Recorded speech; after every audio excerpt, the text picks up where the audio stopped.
Now, back to Radisson's first encounter with the Mohawk.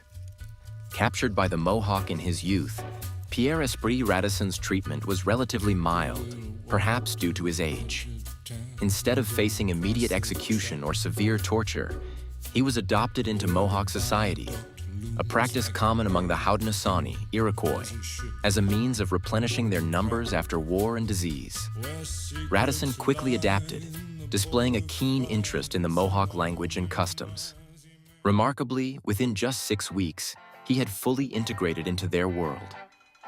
While Radisson began his career aligned with French interests, his reputation for shifting allegiances between France and England has led historians to question whether his assimilation among the Mohawk was purely a matter of survival or a reflection of his adaptability and genuine cultural curiosity. His own writing suggests the latter, or at least an indifference toward the loss of his previous life in Trois-Rivières. Yet, his time among the Mohawk was not without hardship.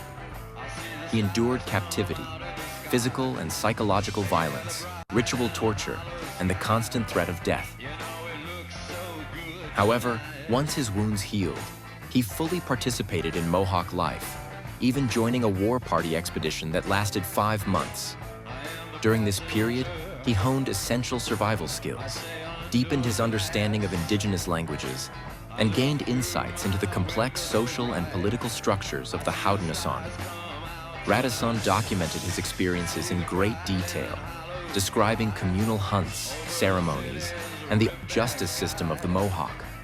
He recounted witnessing, and perhaps participating in, the ritual torture of captives, practices that held deep cultural significance, testing a prisoner's courage while reinforcing community bonds.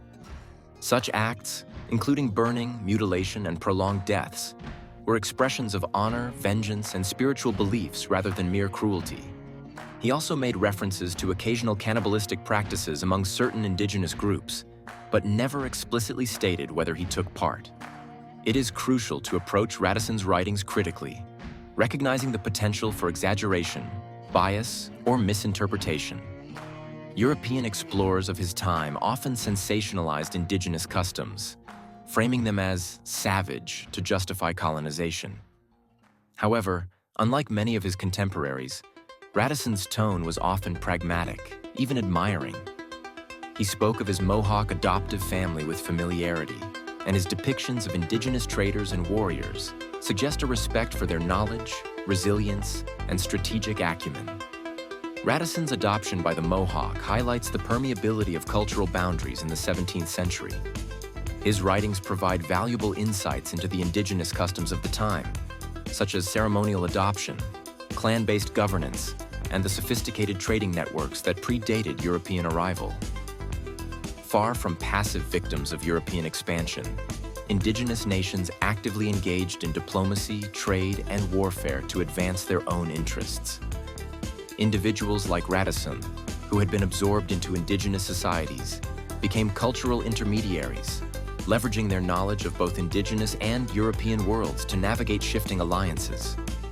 Whether for personal gain or out of genuine connection, Radisson's ability to move between these cultures helped shape the fur trade and the colonial power struggles that defined early North America.